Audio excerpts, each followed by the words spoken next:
Les spéciales de l'info sur Sensation. Les spéciales de l'info sur Sensation. Je suis aujourd'hui avec Marie-Raphaëlle Minier. Vous êtes manager au Centre Europe Direct de Saint-Germain-en-Laye, hébergé par la Maison de l'Europe des Yvelines. Et nous, on va parler des élections européennes. Pour donner un petit peu un exemple, quelles ont été les grandes décisions de l'Europe lors de ce dernier mandat ? La dernière mandature d'Ursula von der Leyen. Ok.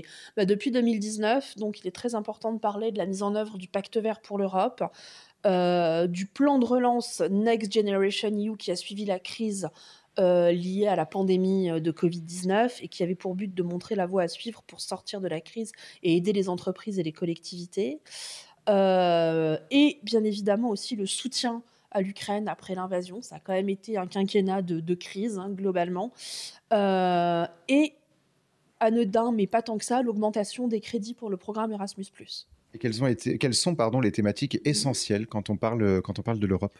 Alors aujourd'hui, les enjeux à venir, c'est contenir l'inflation, qui est une grosse inquiétude de la part des ressortissants européens, la régulation du numérique, qui est aussi quelque chose qui fait un petit peu peur, la réduction des gaz à effet de serre, la position de l'Europe au Moyen-Orient, et bien évidemment le pacte sur l'asile et les migrations.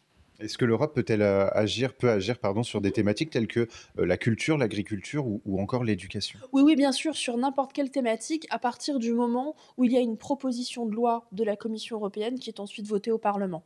Comment est-ce que vous sensibilisez les citoyens pour ce vote du 9 juin 2024 ? Alors on utilise notre site internet, nos réseaux sociaux pour faire des publications, des campagnes de communication, notamment en collaboration avec les autres centres Europe Direct d'Île-de-France, qui sont Melun, Paris et Cergy-Pontoise.